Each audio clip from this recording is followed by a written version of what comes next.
For our final session before we break for lunch, we've again got a joint session of 4 speakers. A few speakers are joining us down via Zoom, and then we've got a couple of people here as well. And the next session is all about what the DairyBio Animals project has been up to and what sort of things it's got to offer in this area. Some introductions. So Jennie Pryce, again, most people in this room, if not everyone, would know Jennie Pryce. She's the leader of the animals section within DairyBio. She's also a professor at La Trobe Uni. It is no stretch to say that she is a world-renowned animal scientist and geneticist. And whilst I could read out parts of her bio, there's only one thing I want to read out. In 2016, Jennie was the first non-North American recipient of the American Dairy Science Association J.L. Lush Award for Animal Breeding and Genetics. And in 2019 and 20 was named as Australia's top researcher in the field of animal husbandry by the research analytics firm League of Scholars. Very few people outside of the United States win a American Dairy Science Association award. It's the equivalent of an English actor or an Australian actor getting an Oscar, basically, in the animal sciences. So a huge thing there and reflective of Jennie's contribution more widely. She's going to be joined by 3 other people who are also working in the program there at DairyBio. So Ee Cheng Ooi is a veterinarian and also, pleased to say, an ex-colleague of mine as well. Ee Cheng's worked in lots of different places in Victoria. She's currently enrolled and almost finished her PhD with DairyBio in concert with the University of Melbourne. And the research that she's doing will be looking at different aspects of improving fertility through genetic selection. And she's very interested in how farmers approach decision-making around that as well. She's also a columnist for the Australian Dairy Farmer magazine, and she's also worked and is working as a sort of in-calf consultant on behalf of DA. She'll be joined, so Ee Cheng's here with us today. She'll be joined by Beth Scott, also pleased to say a colleague of mine as well. So Beth's also completing her PhD work with Jennie at DairyBio, focusing on aspects of inbreeding. Beth is also an animal breeder herself, and I have been the recipient of many conversations with her about what makes a good jersey or not a good jersey, and she's a demon if you go to Dairy Week with her. So Beth's pre-recorded because she's currently in the Netherlands. And finally, we're also going to be joined also via Zoom by Joanna Newton. Joanna is finished her PhD. She got it from the University of New England in 2016. She's now working, well, she has worked on the Improving Herds project and the 2020 National Breeding Objective Review. And she's also spent time working for Chuggas in Ireland, but is now involved with DairyBio. The other thing just to mention with Jo is she's a person who's received an Order of Australia medal back in 2020 for services to ag. She's also been awarded the Dairy Research Foundation's Emerging Scientist Award and the Royal Agricultural Society of Victoria Emerging Leaders in Victorian Agriculture Award. As near as I can tell, based on her bio, she doesn't sleep. So, folks, I'd like to invite Ee Cheng up, and everyone else will be coming via the screen. Thanks, Ee Cheng.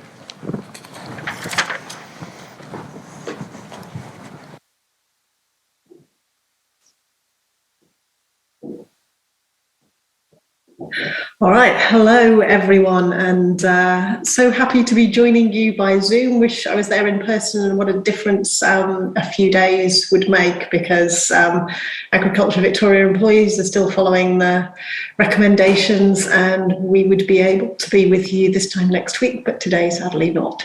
So apologies that Jo and I aren't there. Ee Cheng is the lucky one. She's University of Melbourne, so she can be with you in person. And of course, as John said, Beth is overseas. So what we're going to do today is really just give the floor to the three scientists. I'm going to do a very short introduction, and most of the talking is going to be done by my three colleagues. So I wanted to start off with just, let me see if I can move to the first slide, just I suppose a bit of an overview in terms of what we're trying to achieve. And it's really great to hear so many stories of how genomics is being used. And I guess what we are doing is and what we have done is provide the engine room for the genomic breeding values that you're currently using, in addition to providing the innovation for the next generation of those breeding values. And these, I guess, include the traits that farmers really want, in addition to dairy consumers. So there's a big focus on cow and calf survival, fertility and early lactation health, and the environmental impact traits that we should see emerging over the next few months to years. So we're really fortunate to have, I guess, in Australia, this almost seamless transition from us to DataGene to take the R&D into implementation. And it's really down to the people and the people involved at all stages that make this the success that it is.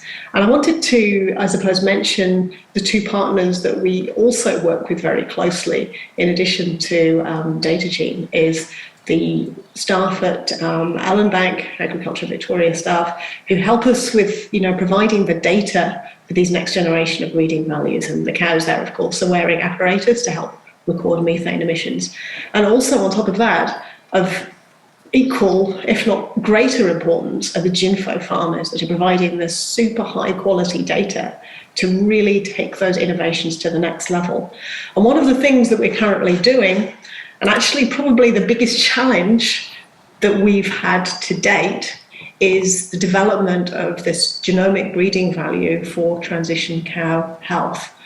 And we're currently, I guess, trying to recruit farmers. We're obviously at a very difficult time right now with COVID to try and do this sort of research, where we're actually taking blood samples from genotyped cows in GINFO herds. So if you are in contact with GINFO herds that you think might be interested in participating, or you are a GINFO farmer, please don't hesitate to get in touch with my colleague Amanda Chamberlain or myself or one of the DataGene staff, and hopefully we can have you part of this. I think what will be a real game changer in terms of this bringing the innovation together in a very inspiring way to make the best of the data that we have. So it's a really cool experiment, and it's going to really transform the way that we do breeding values from now into the future. So without further ado, thank you so much, John, for doing the detailed introductions of all of us. Makes my job very easy here, that I'll just hand over to each of the individual speakers. Now, they are all absolutely inspiring. You heard our first speaker today is going to be Jo Newton, and she's been working, I suppose, for a number of years on many different aspects on using genomics on farm. Now, her talk today is the value of using genomics to confirm parentage. We listened to what you wanted, and that's really inspired Jo with her talk today. So, talking of inspiration, I'll hand over to Jo now to inspire us all with her work. Okay, can we transfer? Great.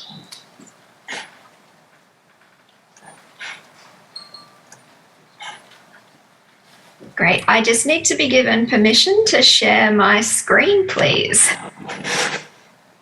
I probably need to stop sharing mine. There we go. Thanks very much, Jenny. Let's just get this PowerPoint up and running. Great. That's up on the main screen. Perfect. Herds have as many as 20% of calves misidentified and don't have the right parents recorded. I know this number sounds big and scary, it surprised me a little too. But I looked at 2 different data sets to look at the number of genomically tested animals who were found to have misassigned parents. And this also matches what DataGene is seeing. Look, now of course, there'll be a big range across farms and this number varies from herd to herd. But mid last year, DataGene came to me with a question.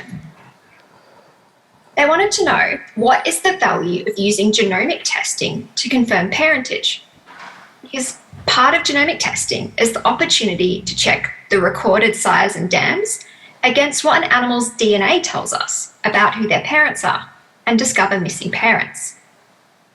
If you listen to Leanne's presentation before morning tea, one of the reasons I was asked to answer this question is that the early work on the Accelerating Heifer Genomics project showed that farmers are really interested in the value of using genomics to confirm parentage. Why me? Well, look, I've been exploring the value of genomics in the Australian dairy industry since 2015, spent a very cold winter in Ireland looking at the same question for their beef, sheep, and dairy industries. But I'll admit I hadn't spent much time exploring genomics from this angle. Selling the wrong calf or keeping the wrong calf due to mistakes in pedigree makes a difference to the overall quality of the progeny that you or your clients retain and the subsequent performance of that cohort of animals when they enter the milking shed. The challenge I was set was whether we could put some kind of dollar value on that difference.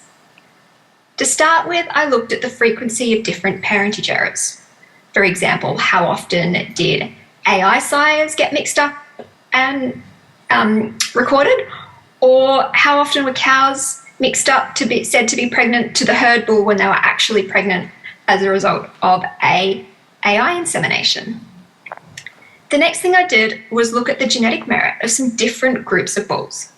Our Good Bulls Guide, AI bulls, some non-Nassus bulls, and then I also had some breeding values from a group of Jersey and Holstein herd bulls in Tasmania that had been genomic tested. And what we saw is that the genetic merit of cows sired by herd bulls are on average lower than Good Bulls Guide AI bulls. And obviously there's a big range in how much lower these animals are.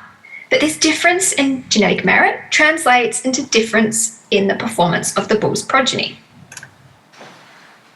I considered a very simple heifer selection strategy as a case study, where we have a heifer drop that's a mixture of AI and herd bull side calves, and a simple selection goal. It's to keep all the AI side heifers and sell all the heifers side by the herd bull.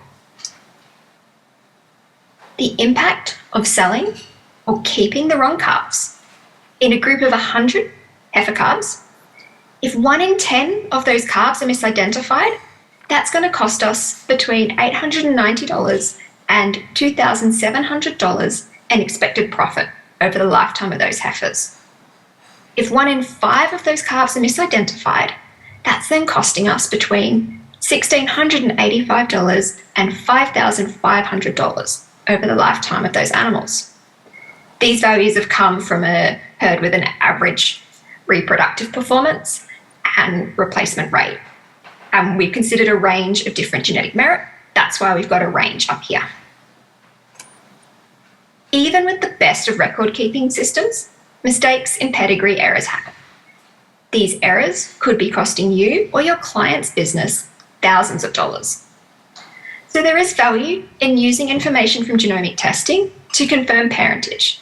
And today we've already heard that there's lots of different strategies for using genomic information. My research has also shown that looking at multiple uses and applications of genomic testing throughout the lifetime of these animals helps extract most value from having access to this information, giving you and your clients the best opportunities to recoup a significant investment in genotyping. And I'll conclude by acknowledging my collaborators on this study at Agriculture Victoria, Jenny Ann McConnon, and of course Michelle Axford and Steph Bullen from Dairy Australia and DataGene, who'll be very familiar to all of you. Thanks, Jenny.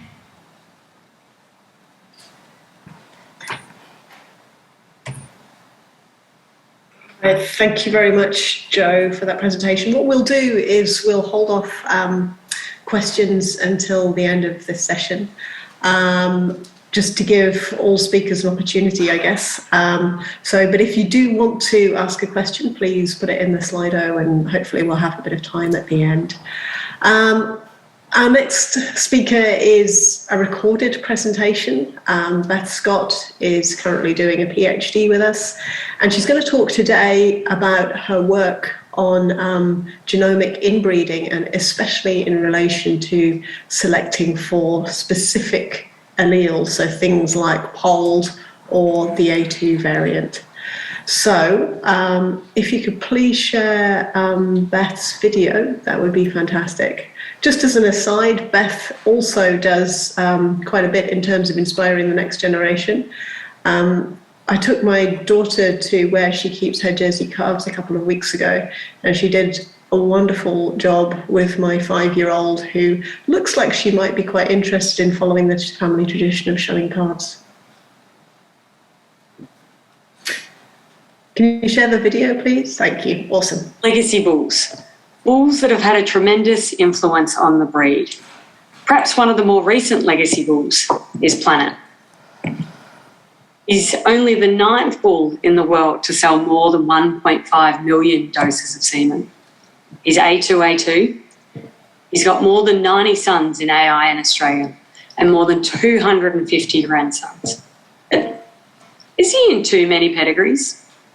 Because we know that some bulls that have had too big an influence have increased inbreeding. So if we've got intense selection for the bull Planet, are we resulting in increased inbreeding? Inbreeding can cause the loss of genetic diversity, decreased response to selection, reduced animal performance, and ultimately decreasing farm profitability. Irrespective of selection for, say, Planet or specific alleles, the introduction of genomic selection has seen increases in the rate of inbreeding per year. This could also be more extreme in the case of POLD, as intense selection for POLD. This could be the case for POLD, as the frequency of homozygous POLD cows in Australia is less than 1% in the genotype population. But could also be an issue when the allele is more abundant, as with A2, due to its increased selection since the development of the A2 cooperation. But why should we really care about reduced performance in our cows? It's known as inbreeding depression. And we've established that inbreeding can have a negative effect on performance. So let's take protein. We know that a 1% increase in genomic inbreeding results in a 0.63 kilo loss in protein. If we take our Ginfo Holstein cows, which are a group of cows that have got excellent data and genotyped, we know under genomic selection, their protein breeding value has increased 4.4 kilos, whilst their genomic inbreeding is increased 1.15%, resulting in a net gain of only 3.7 kilos. We also know that inbreeding depression is worse in traits affecting survival and fertility. But what sort of impact would intense selection for A2 result in for protein yield? Because we know that A2 falls within the casein cluster on chromosome 6. And we know that this casein cluster accounts for approximately 75% of milk protein content. So my research looked at the frequency of A2 over time and also the inbreeding. So how much are Australian farms breeding for it? Only 30 out of 5,000 farms have an A2 contract. But BC, here in the yellow, which is the A1A1, it's slightly decreased from the year 2000 through to 2017. However, for A2, it's increased from 32% through to 52% over the same time period. Therefore, we've seen a massive increase in A2 animals, A2 females in the national herd. which indicates that most farmers are selecting for it. But are they actually better? Do they perform better? Well, we found that not really. A2 animals had a slightly higher BPI, but they performed slightly worse for fertility and somatic cell count. We zoomed in and looked at genomic inbreeding on chromosome 6. We found that this difference between all cows in the study was around 2%. If we looked at just the young animals in the study, so animals born between 2013 and 2017, it was stretched out to 4%, which is quite concerning as it indicates that inbreeding on chromosome 6 is potentially getting worse in A2 animals more rapidly than it was in the past. In this study, I looked at A2, but it's likely to be a similar story for POLD. The POLD gene falls on chromosome 1, but we know that less than 1% of cows are POLD. There's few high genetic merit bulls that are POLD that trace back to different ancestors.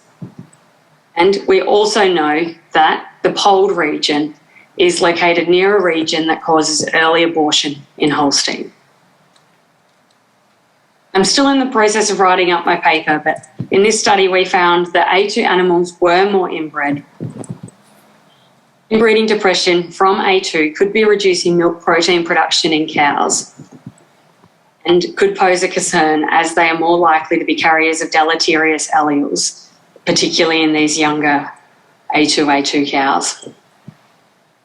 Given that few farmers actually get paid a premium for A2 milk, is it really worth it?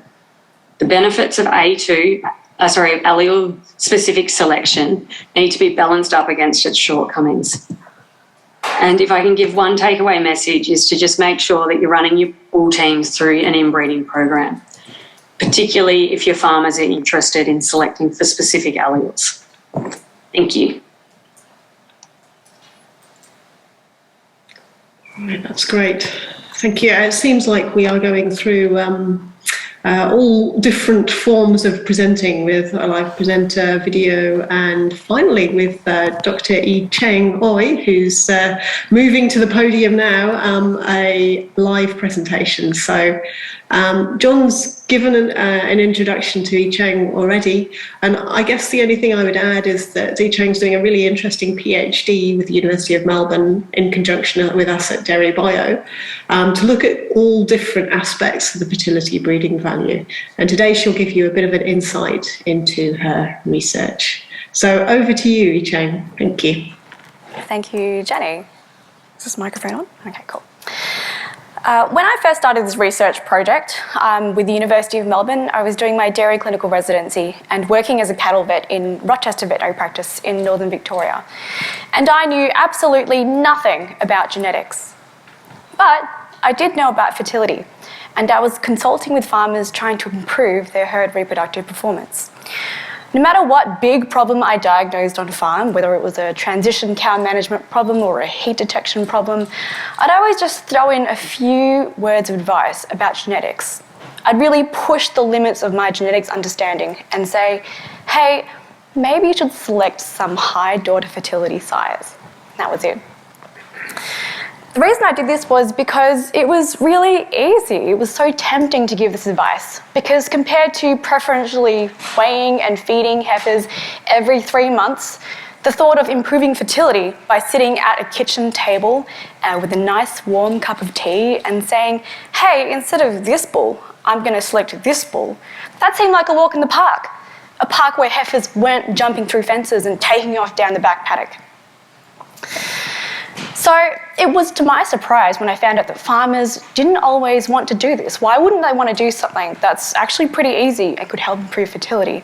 And that led me to doing this research project where I interviewed farmers about their attitudes and opinions about the fertility ABV.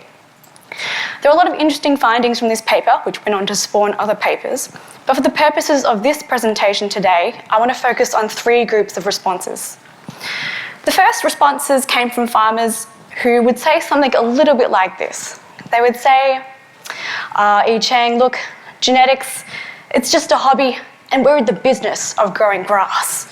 If you want to get your cows and calf, you just got to feed them right.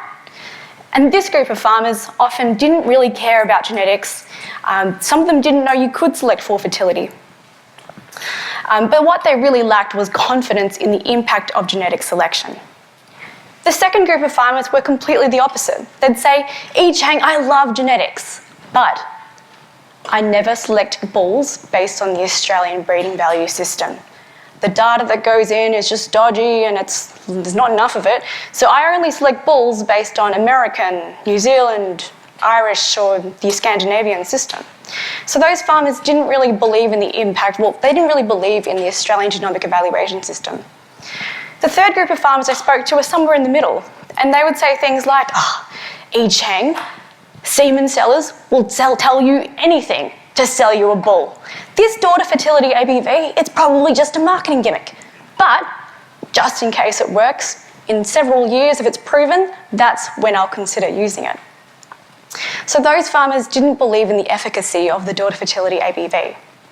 Now, I don't want you to shoot the messenger. Please don't drag me into the car park and beat me up at lunchtime. I'm just telling you what some farmers have told me. But I feel like I have to understand them because I'm in the same boat as them. I didn't really know much about the fertility ABV. I was giving people advice, but I didn't know how it worked at all.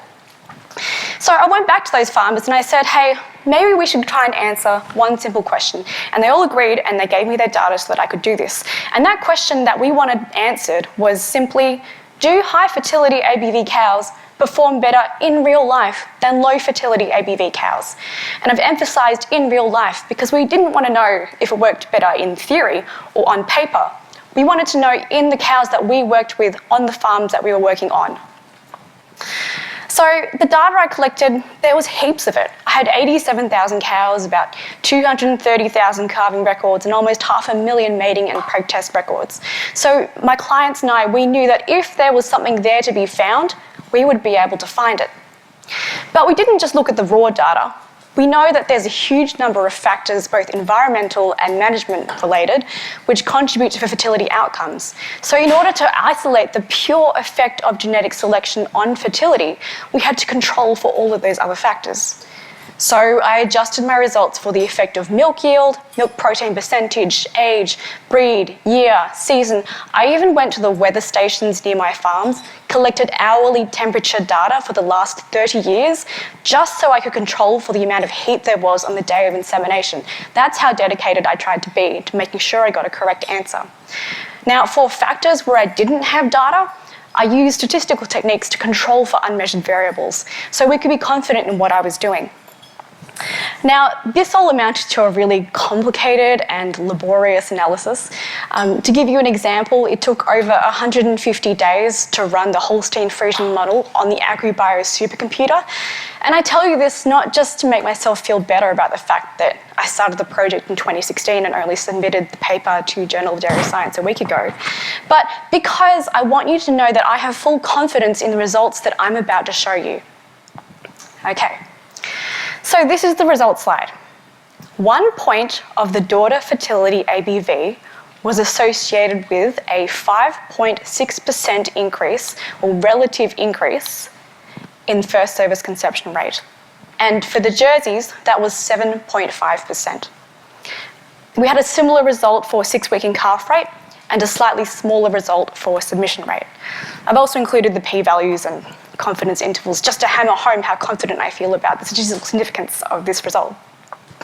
But I've also highlighted the word relative because it's really important that we understand how this works. So against the advice of my colleagues, I've decided that we're going to do some maths in this conference presentation today. So here we have this cow. She's a hypothetical Holstein-Friesian cow, and she's got 100 fertility ABV and about 30 days calved at the day of insemination. I've assigned her a very generous 40% chance of conception, so we'll consider this to be the base rate. Now, what if this exact same cow in the same year, same herd, same everything, except she had one additional point of fertility ABV? So some of you in the audience might be thinking that this is how it works. It's 40% base rate plus 5.6%. That's a 45.6% chance of conception. Well, if you're sitting in the audience with your arms crossed going, this is all a bit too good to be true. You're correct. That's not how we calculate it. Actually, it's a relative percentage increase. So it's the base rate times 5.6%, and that's the additional change in conception. So this 101 fertility ABV cow has a 42.2% chance of conception, which is 2.2% higher than the base rate. Now, to place this result into context, this is what happens with the same base cow if she was 60 days calved on day of insemination. It turns out that going from 30 to 60 days calved on the day of insemination is worth a 57% relative increase in conception rate. So that results in a 62.8% chance of conception. Now, if you're looking at this and you're like, oh, no, management is more important than genetics. I'm having an existential crisis. Well, don't worry, because I've only shown you the impact of a 1-point increase in ABV. If you look at 110 fertility ABV cows, and this result we know is completely possible with the range of high daughter fertility bulls that are available today, then the resulting mathematics looks like this, and the cow would have a 62.4% chance of conception, which is roughly equivalent to 30 extra days calved in early lactation. Now, if you asked me what was easier to achieve, getting 30 extra days calved in a cow when you can't use calving induction compared to picking this bull over this bull, I would go for picking the bull every time. So I'm saying that I'm really confident that the fertility ABV does work, and I know that it's statistically significant and I think clinically significant. But then how, Ee Cheng, you might be asking me, how do you reconcile that with this? So this graph shows genetic progress. So each point shows the average daughter fertility ABV of heifers born that year in my data set. And this sort of graph's been floating around the industry. Mine looks very similar. So this looks great. We're making great progress. But if we zoom in on this time frame from the year 2004 to 2016, this is the change in 6-week in calf rate in the Holstein Friesians of my data set. So it dropped from about 60% 6-week in calf rate in 2005 to about 42% in 2016. So how does this work? How can we have good genetic progress in fertility, but then have, reverse progress in 6-week in calf rate? And I think the answer to this strange mystery is this. This is the herd average fertility ABV. So it's the cows that had a calving date in each year.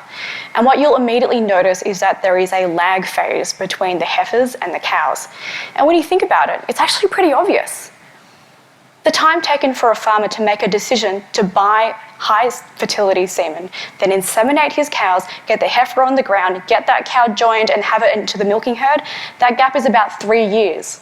And when that crop of high fertility heifers enters the herd, they only make up, say, 20 to 25% of the herd, depending upon the replacement rate.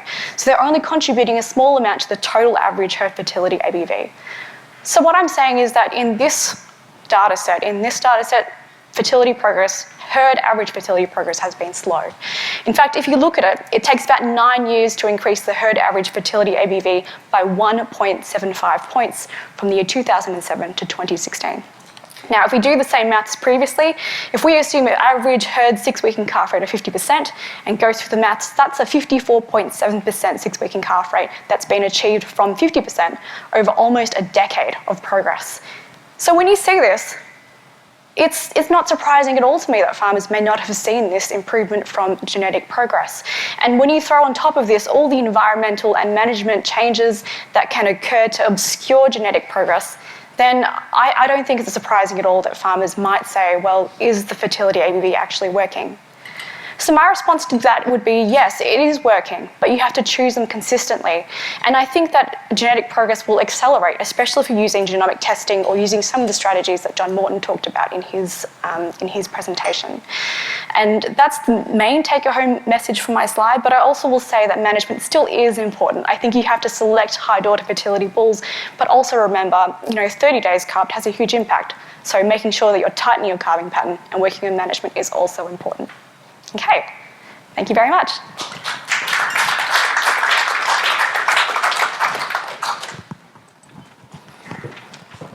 Thanks very much, Ee Cheng. Thanks very much, Ee Cheng. Folks, can I get you once again to thank Jennie, Jo, Beth and Ee Cheng for that collective presentation.